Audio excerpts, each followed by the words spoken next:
Sainsbury and Paul Martin. I'm sure you know them well. You heard two traditional tunes, Modal Hornpipe and Anthony's Courtships. They're arranged by the Cock and Bull Band. And of course Greensleeves, familiar and loved today as it was in the Elizabethan era. So that was a bit of music to get you in the mood and to set the scene. We are Stony Stratford Theatre Society, and we're performing some extracts from Shakespeare here for around 35 minutes, and then we're moving to Swinfern's Yard. Now, we were going to be outside the wine bar. We will be tomorrow night, but tonight we'll be at this end on the Coffridge Close car park end of Swinfern Yard because it isn't open. Some of the extracts are actually in two parts. So actually you need to come with us to find out what happens, and I'll remind you about that as we go through. So, you've heard the beautiful playing and singing. Now the mood darkens as we enter the court scene of the Winter's Tale. King Leontes is accusing his Queen Hermione of adultery and conspiracy to murder. This session, to our great sorrow we pronounce, even pushes against our heart. The party tried, the daughter of a king, our wife, and one by us too much beloved. Let us not be accused of acting tyrannously, since we so openly proceed in justice, which shall have true course even to the guilt or the purgation. Produce the prisoner. 'Tis His Highness' pleasure that the Queen appear in person here in court.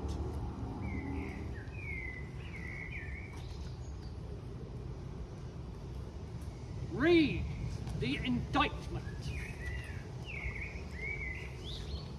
Hermione, Queen to the worthy Leontes, King of Sicilia, thou art here accused and arraigned of high treason in committing adultery with Polixenes, King of Bohemia, and in conspiring with Camillo to take away the life of our sovereign lord the king, thy royal husband, the pretence whereof, by circumstances partly laid open, thou, Hermione, contrary to the faith and allegiance of a true subject, didst counsel them and aid them for their better safety to fly away by night.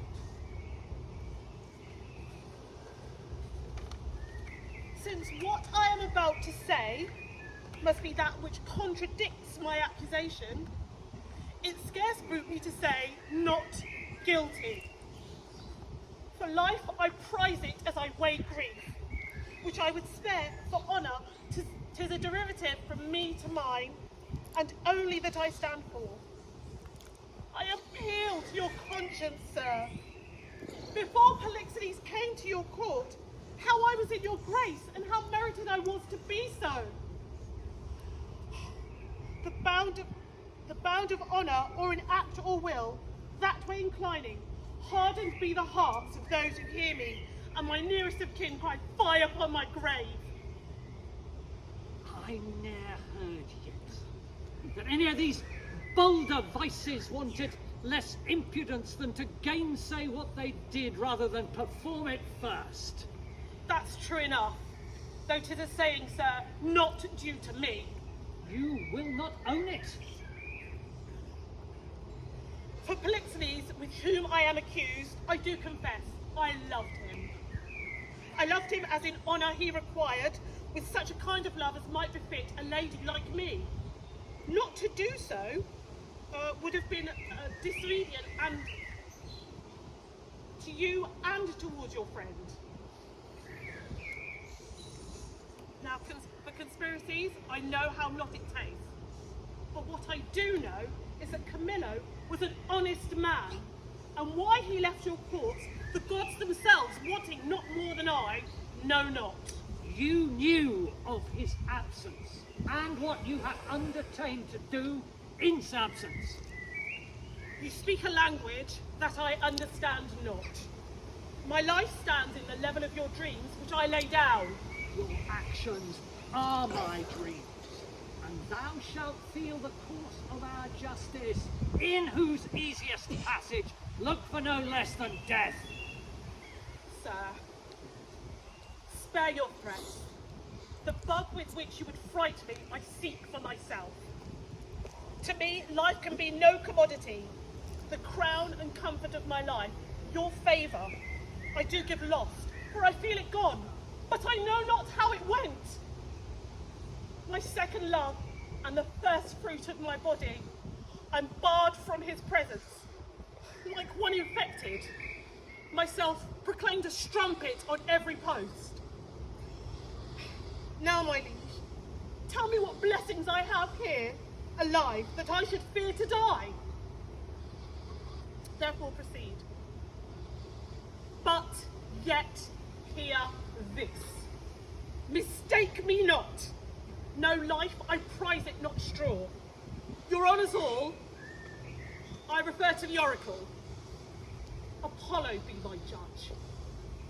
Thy request is altogether just. Therefore bring forth the oracle, and in Apollo's name. The Emperor of Russia was my father. Would that he were here to behold his daughter's trial, and gaze upon the flatness of my misery, though not with eyes of pity, but eyes of revenge.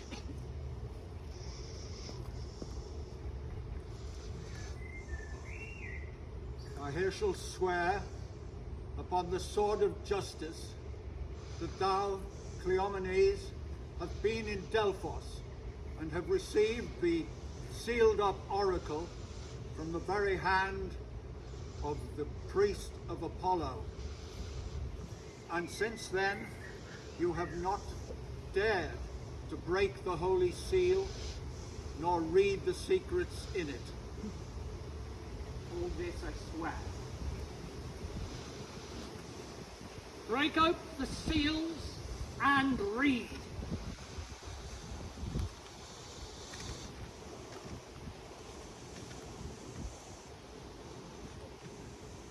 Hermione is chaste,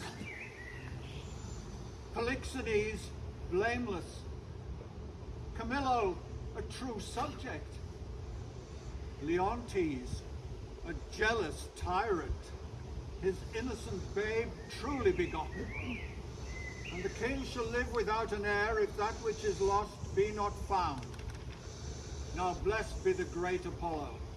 Praised. Hast thou read truth? Aye, my lord, even so as it is here set down. There is no truth in the oracle. The session shall proceed. All this is mere falsehood. My lord, the king, What's the business? I should be hated, sir, to report it, but for fear and conceit of the Queen's speed, the prince your son is gone. How? Gone. He is dead. Now there. Take her hence. This news is mortal to the Queen. Look down and see what death is doing. Apollo's angry, and the gods themselves look down on my injustice. Prithee, her heart is but more charged. Take her hence. Too much believed mine own suspicion. Beseech you, tenderly apply to her some remedies for life. Apollo, pardon my great transgressions against thine oracle. I'll reconcile me to Polixenes. You woo my queen. Recall the good Camillo, whom I proclaim to be a man of truth, of mercy. For, being moved by my thoughts, by my revenge to bloody thoughts and to suspicion, I chose Camillo to be the minister, to pardon, to poison my friend Polixenes, which had been done, but that the good mind of Camillo tarded my command. He, most humane and full of mercy, and to my kingly guest unclasped my practice. Oh, how he glisters through my rust! And now his pity makes my deeds the blacker. Woe the while! Cut my lace, lest my heart crack it and break too.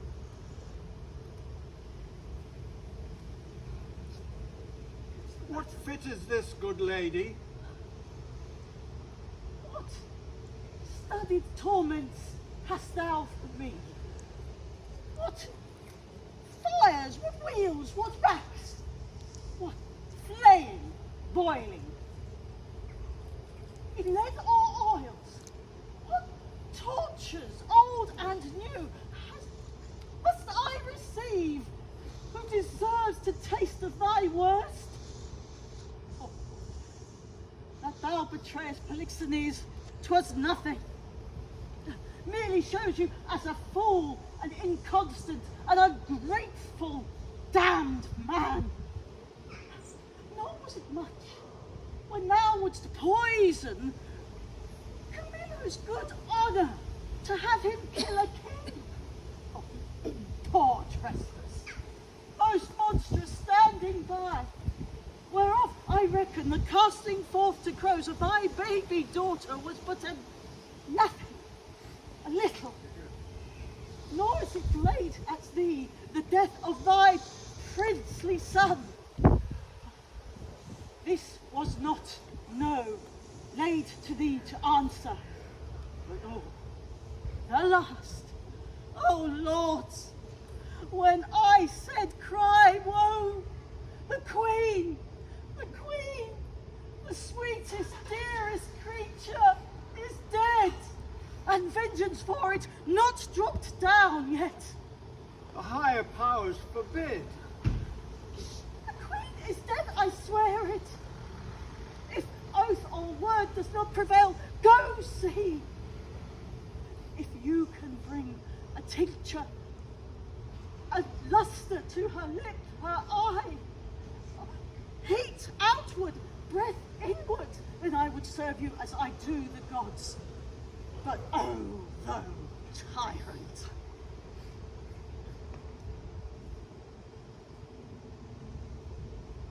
Do not repent these things, for they are heavier than all your woes can stir.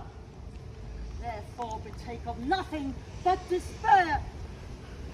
Go on, thou canst not speak too much. Of all the words I have deserved, they are the bitterest. Say no more. However this business goes, you have made fault in speaking so boldly. I am sorry for it. All the faults I make, when I do come to know them, I do repent.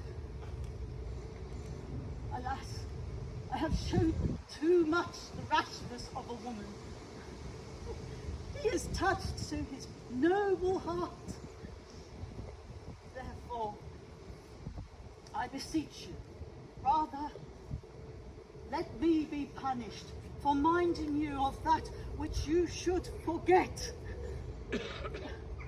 My good liege, sir, royal sir, forgive this foolish woman, and I'll say nothing. Thou didst but speak well when most the truth, which I have deserved and received much better than to be pitied of. Prithee, lead me to the bodies of my queen and son. One grave shall bear them both. Upon them shall the causes of their death be writ unto my shame perpetual. Once a day I'll visit the chapel where they lie, and tears shed there shall be my recreation. Come, poor Lina, lead us into these sorrows. Et tu parles bien le langage? Oh, un peu, madame. Je te prie, m'enseigner, il faut que j'apprenne à parler. Comment appelez-vous la main en anglais? La main, elle est appelée de hand. De hand. Et les doigts? Les doigts. Oh, ma foi, j'oublie les doigts. Mais je me souviendrai. Je pense qu'ils sont appelés de fingers. Oui, de fingers. la main de Inde, les doigts de Fingres. Oh, je pense que je suis le bon écolier, hein? J'ai gagné 2 mots d'anglais vitement. Comment appelez-vous les ongles? Nous les appelons de nails. De nails. Écoutez, dites-moi si je parle bien. De Inde, de Fingres et de nails. Ah, c'est bien dit, madame. Il est fort bon anglais. Dites-moi l'anglais pour le bras. De arme, madame. Et le coude? De elbow. De elbow. De elbow. Je m'en vais la répétition de tous les mots que vous m'avez appris dès à présent. Ah, il est trop difficile, comme je pense, madame. Excusez-moi, Alice. Écoutez. De Inde, de Fingres, de nails, de arme, de bilbo. De elbow, madame. Oh, Seigneur Dieu, je m'en oublie. De elbow. De elbow. Comment appelez-vous le col? De neck. De neck. Et le menton? De chin, madame. Le chin. Le col de neck. Le menton de chin. Oui, en vérité, madame, vous prononcez les mots aussi droit que les natifs d'Angleterre. Je n'ai de droit d'apprendre par la grâce de Dieu et un peu de temps. N'avez-vous pas déjà oublié tout ce que je vous ai enseigné? Non, je reciterai à vous promptement. De Inde, de Fingres, de nails, madame, de arme, de elbow. Son photographe de elbow. Et ainsi dis-je, hein, de elbow, de neck et de chin. Voilà. Comment appelez-vous le pied et la robe? De foot et de goon. Le foutre et le con? Oh, Seigneur Dieu! Ce sont mots de son mauvais! Correctible, gros, c'est un petit canon pour les dents d'honneur, disais! Je ne voudrais prononcer ces mots devant les seigneurs de France pour tout le monde. Oh, le foutre et le con! Oh! Néanmoins, je reciterai une autre fois ma leçon ensemble. De Inde, de Fingres, de nails, de arme, de elbow, de neck, de chin, le foutre et le con. Oh, excellent, madame. C'est assez pour une fois, allons, les à dîner, hein. Poor key cold figure of a holy king, pale ashes of the house of Lancaster, thou bloodless remnant of that royal blood, be it lawful that I invocate thy ghost to hear the lamentations of poor Anne, wife to thy Edward, to thy slaughtered son, stabbed by the self-same hand that made these wounds. Though in these windows that let forth thy life, I pour the helpless balm of my poor eyes. Cursed be the hand that made these fatal holes. Cursed be the heart that had the heart to do it. Cursed the blood that let this blood from hence. More direful hap betide that hated wretch that makes us wretched by the death of thee than I can wish to adders, spiders, toads, or any creeping venom thing that lives. If ever he have wife, let her be made more miserable by the death of him than I am made by my poor lord and thee.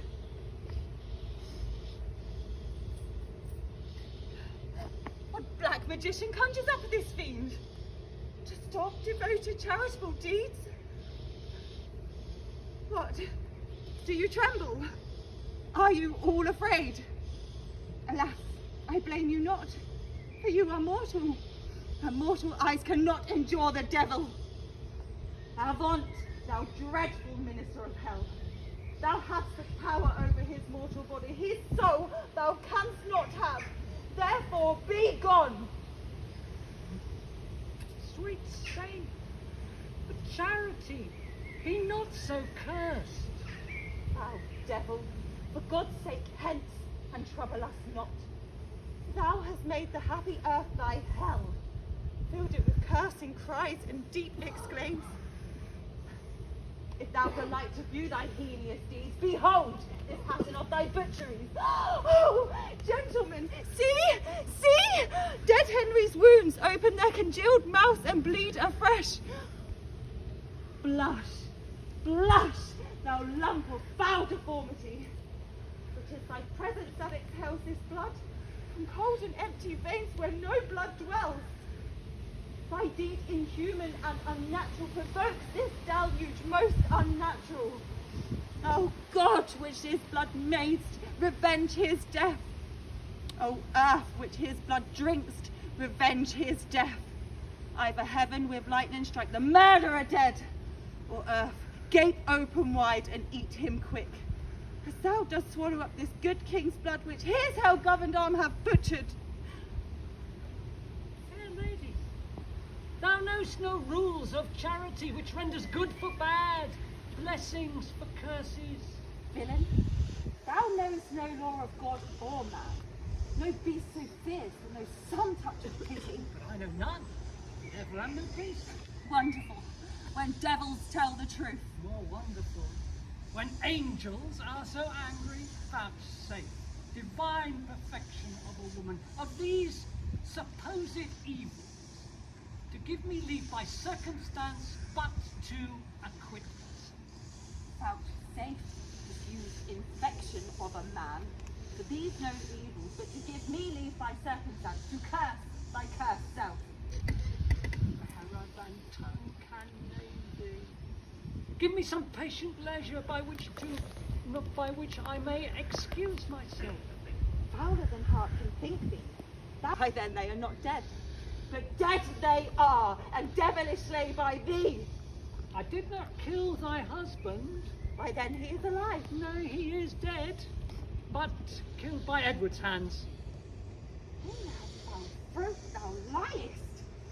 Queen Margaret saw thy murderous fountain smoking in his blood, the which thou once did bend against her breast, but that thy brother's beat aside the point. I was provoked by her slanderous tongue that sought to lay these guilts on my guiltless shoulders. Thou wast provoked by thy bloody mind, which never dreamt on aught but butcheries. Didst thou not kill this king? I grant you. Dost grant me, hedgehog? Then God grant me too. Thou mayst be damned for that deed. Oh, he was gentle, mild, and virtuous. The better for the King of Heaven that hath him. He is in heaven, where thou shalt never come. And let him thank me that holp to send him thither, for he was fitter for that place than earth. Thou art fit for any place but hell. Nay, one place else, if thou wilt let me name it. Some dungeon. Your bedchamber. Ill rest betide the chamber where thou liest. So will it, madam, till I lie with thee?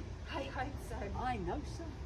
But, sweet Lady Anne, to leave this keen encounter of our wits and move to something of a slower method, was not the causer of the timeless deaths of these Plantagenets, Henry and Edward, as blameful as the executioner?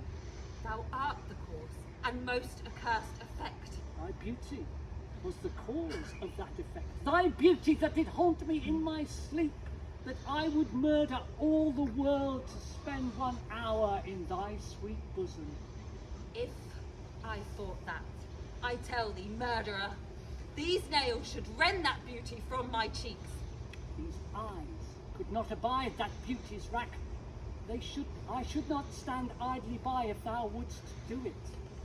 Thou, as all the world is cheered by the sun, so I by that. Thou art my day, my life. Black night o'ershade thy day, and death thy life. Curse not thyself, dear lady, for thou art both. I would I were, to be revenged on thee. Is not an action most unnatural to be revenged on him that loveth thee? It is a quarrel just and reasonable to be revenged on him that slew my husband. He that bereft thee, lady, of thy husband, did it to bring thee to a better husband. His better doth not breathe upon this earth. He lives that loves thee better than he could. Name him. Plantagenet, Why, that was he. the same name, but one of different nature. Where is he? Here.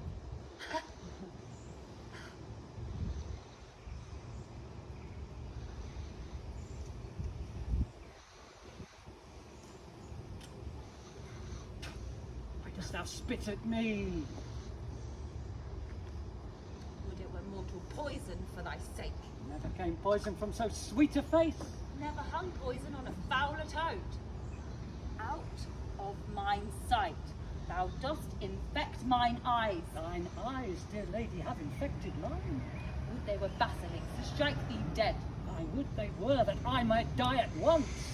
For now, I live a dying death. Teach not thy lips such scorn, lady. It was made for kissing, not for such contempt. If thy revengeful heart cannot forgive, lo, I lend thee here my sharp-pointed sword, which, if thou wilt hide it in this breast, and let forth the soul that adoreth thee, I lay it naked to the deadly stroke, and humbly beg the death upon my knee. Now, dispatch. 'Twas I that killed young King Henry, but 'twas thy beauty that provoketh me. Nay, now, wait not, for I did kill Prince Edward, but 'twas thy heavenly face that set me on.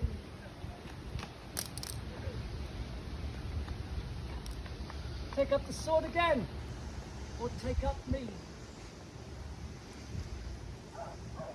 Arise, dissembler. Though I wish thy death, I will not be thy executioner. Then bid me kill myself, and I will do it. I have already. That was in thy rage. Do it again. And with that word, this hand that for thy love did kill thy love, shall for thy love kill a far better love. To both these deaths shalt thou be accessory. I would I knew thy heart. 'Tis written in my tongue. I fear me both are false. That never man was true. Well, put up your sword. Say then, my peace is made, That shall you know hereafter. and may I live in hope. All men, I hope, live so. Vouchsafe to wear this ring.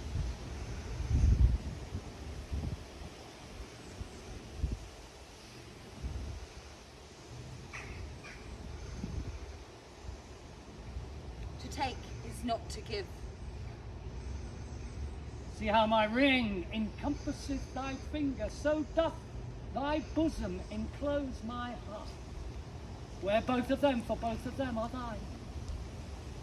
And if my poor devoted suitor may but beg one favour further, you shall make his gratitude forever. What is it?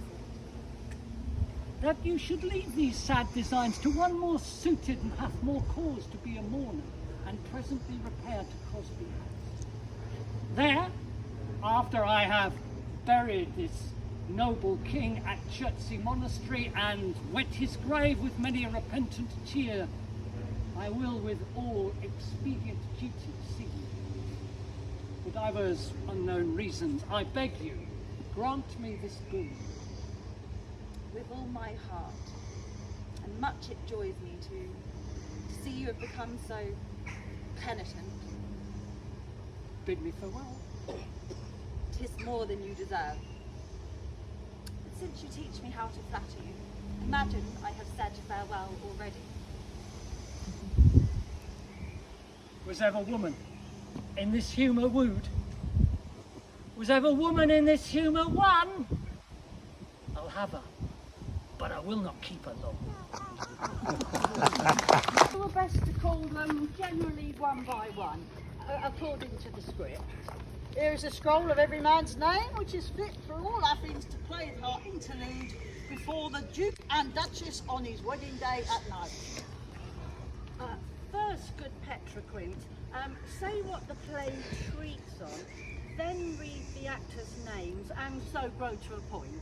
Mary, our play is the most lamentable comedy, a most cruel death of Pyramus and Thisbe. A very fine piece of work, I assure you, and a merry. Now, good Petroquints, read the actors' names from the scroll. Actors, spread yourselves. Answer as I call you, Nicky Bottom the Weaver. Ready, name what part I am for, and proceed. You, Nicky Bottom, are sit down for Pyramus. And what is Pyramus? A lover or a tyrant? A lover that kills himself gallantly for love. That will ask for some tears in the true performing of it. If I do it, I will let the audience look to their eyes. I will move storms. I will condole in some measure the raging rocks and shivering shocks. Flute, the bellows mender. Here, Petroquints. Flute, you must take Thisbe on you. What is Thisbe?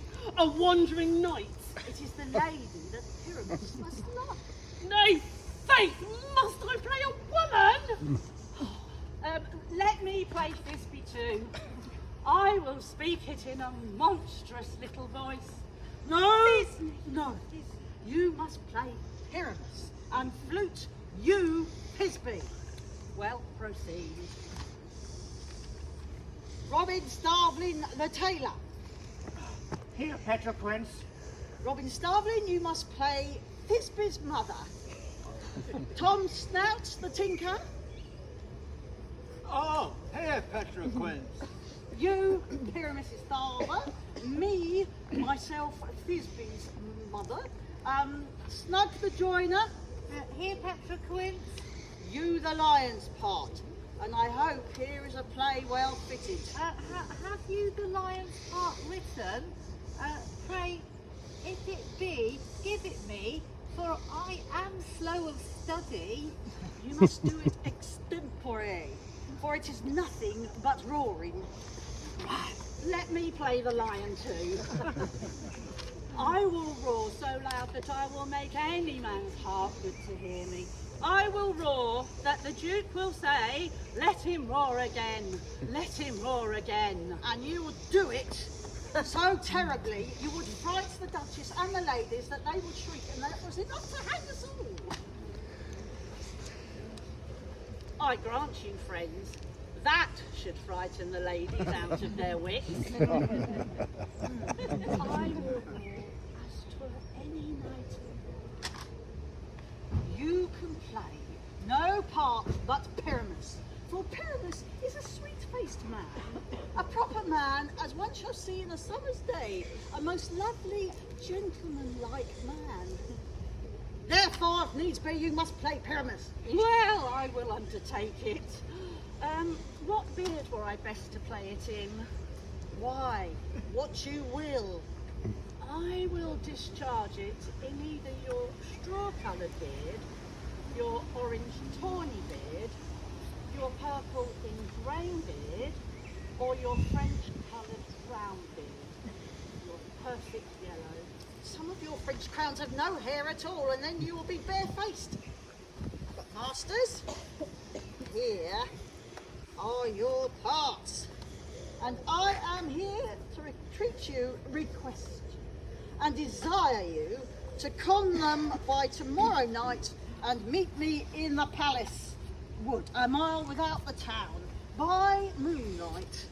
There we will rehearse, for if we meet in the city we shall be dogged with company and our devices known. In the meantime, I will draw a bill of properties such as our play wants. I pray, fail me not, We will meet, and there we will rehearse most obscenely and courageously. Take pains. Be perfect. Adieu. At the Duke's Oak, we meet. Brilliant.